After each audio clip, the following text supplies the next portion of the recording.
Welcome back to our show Iqbal کا پاکستان.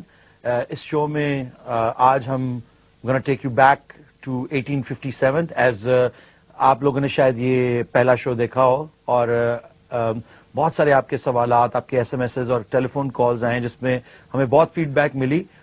دس is a very fascinating journey into the history of Muslim امہ and why Iqbal is relevant today and he was relevant then and where his doctrine comes from. Last show میں ہم 1857 تک پہنچے تھے جہاں پہ غدر ہوا اور غدر کے بعد مسلمانوں کا ایک سلاٹر کیا گیا, ایک جینوسائڈ کیا گیا جس میں مسلمانوں کی جس کو کہتے ہیں کمر توڑ دی گئی اکنامکلی, اسپرچولی اور on other avenues also. And we're going to continue with Hakeem Zaid Hamid Saab, as I gave him a name last time. Zaid Saab, please, let's continue from 1857 onwards. اس سے پہلے میں آپ کو بتاتا چلوں کہ بہت سارے لوگوں نے SMS بھیجے ہیں لاسٹ شو پہ بھی اور اس شو پہ بھی انشاءاللہ. if people are watching they're gonna ask you a lot more questions جو کہ وائس آف ڈاؤٹ ہے ایک طرح سے میں سمجھتا ہوں. بہت سارے لوگ کہتے ہیں کہ جی یہ کیوں نہیں, اب کیوں نہیں ریلیونٹ, یا یہ کیوں نہیں ہے, وہ کیوں نہیں. ہم I am trying to tell them کہ ہم انشاءاللہ ان سارے ٹاپکس کو ٹچ کریں گے اگلے 26 ایپیسوڈز میں. سو لیٹس کنٹینیو فرام 1857 کے غدر کے بعد سے. دیکھو علی, اس سے پہلے ہم تھوڑا سا ایک بات ہم یہ کرتے چلیں کہ دیکھیے یہ کبھی بھی نہیں ہوا ہے تاریخ میں کہ جب تک انسان فلسفی کو, سوشیولوجی کو, ہسٹری کو نہ پڑھے اور ان سبجیکٹس کو پڑھے بغیر وہ کوئی اپنے حالات کا انالیسس کر سکے یا مستقبل کے لیے کوئی راہیں تلاش کر سکے. وہ کہا جاتا ہے کہ وہ قومیں جو اپنی تاریخ نہیں پڑھتی ان کا جغرافیہ بڑی جلدی بدل جاتا ہے. بالکل, بہت اچھے جی. تو اپنی تاریخ پڑھے بغیر آپ جب تک اس کانٹیکسٹ کو نہیں سمجھیں گے, یہاں فضول بحث یہ ہے کہ اقبال سے بڑے شاعر بھی تو موجود تھے اور اقبال سے اچھے شاعر تھے تو اقبال کو آپ اتنی اہمیت کیوں دیتے ہیں. دیکھیے یہ بات سمجھنے کی کوشش کیجیے گا کہ کئی سو سال کی مسلم تاریخ کے بعد اقبال جس ایرا میں پیدا ہوئے ہیں پچھلے 200 سال میں ان سے بڑا گریٹسٹ تھنکر اور فلاسفر مسلمان دنیا نے نہیں پیدا کیا. اور اس کا کانٹیکس سمجھیے گا. اسی لیے اس کانٹیکس کے لیے ہم اس ہسٹوریکل پرسپیکٹو میں جا رہے ہیں. ایک طرف ہم گلوبل پرسپیکٹو ہم نے لیا ہے ہاریزونٹلی اور ایک طرف ہم ہسٹوریکل پرسپیکٹو لے رہے ہیں ورٹیکلی, کہ آپ کو یہ معلوم ہو کہ پچھلے کئی سو سال سے دنیا کس طرح شیپ اپ ہو رہی تھی تاکہ وہ کنورج کرے اس نقطے پہ جہاں پہ اللہ تعالیٰ نے اقبال کو پیدا کیا. جب آپ کو پورے سرکمسٹانسز اور انوائرمنٹ کا اندازہ ہوتا ہے پھر آپ کو یہ معلوم ہوتا ہے کہ اس شخص کا کردار کیا تھا, اس کا رول کیا تھا, and what amazing role he played, جو کنٹمپرری کسی شاعر نے, کسی فلاسفر نے, کسی تھنکر نے, کسی لیڈر نے, کسی آئیڈیالوگ نے وہ رول پلے نہیں کیا جو اقبال کا تھا. اقبال جس سرکمسٹانسز میں آئے تو ہم جب 1857 تک پہنچے تو یہ انڈین انوائرمنٹ ہے.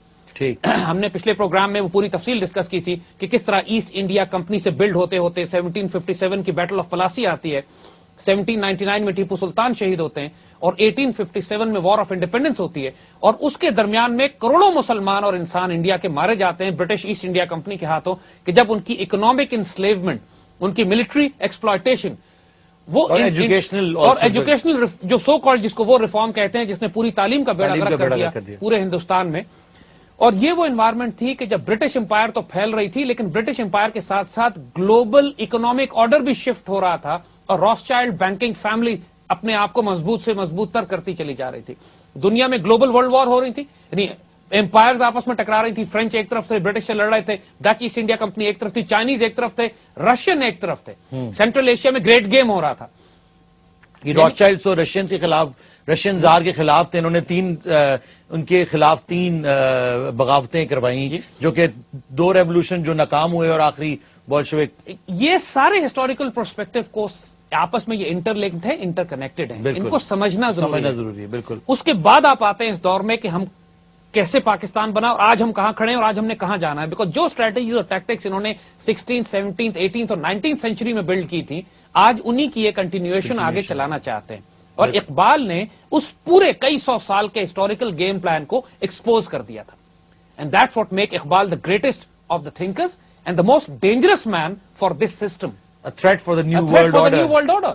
یہ بات لوگ ریئلائز نہیں کرتے ہیں کہ اقبال نے جب اس وقت کہا تھا کہ یورپ کی رگے جہاں پنجہ یہود میں ہے، یعنی یہودی جو ہے یورپ کو اپنے گلے سے پکڑے ہوئے ہیں، تو لوگوں کو یقین نہیں آتا، بیکاز راسچائلڈ کا رول لوگوں کو نہیں معلوم تھا.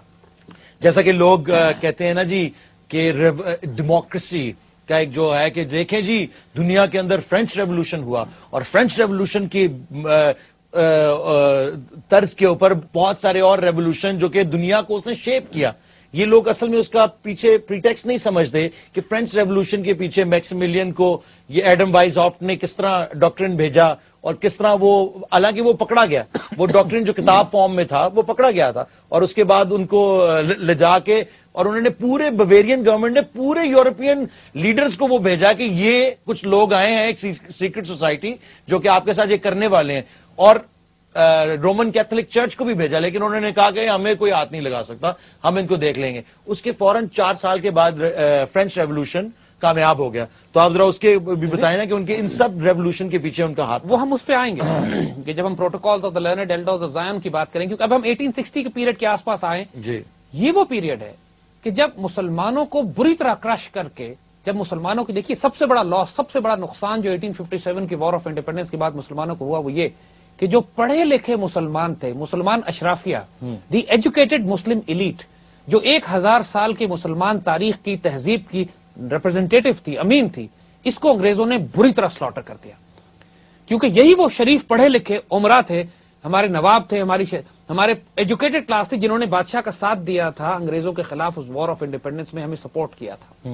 انگریزوں نے ان سے شدید انتقام لیا. آپ سوچئے کہ 1000 سال اگر مسلمان انڈیا پر حکومت کرتے رہے اور 1857 کے بعد حال یہ ہو کہ مغل امپائر کے آخری بادشاہ کو برما ایگزائل کر دیا جائے اور تمام مسلمان اشرافیہ مار دی جائے، یا اس سے زمینیں لے لی جائیں، جاگیریں لے لی جائیں، جائیدادیں لے لی جائیں، اکنامک کنٹرول لے لیا جائے، اور ان کو لٹرلی ذلیل رسوا کر دیا جائے، اور ان کی ساری جاگیریں، جائیدادیں اور زمینیں ہندوؤں اور سکھوں میں تقسیم کر دی جائیں، یا ان مسلمان غداروں میں دے دی جائیں جنہوں نے انگریزوں کا ساتھ دیا تھا.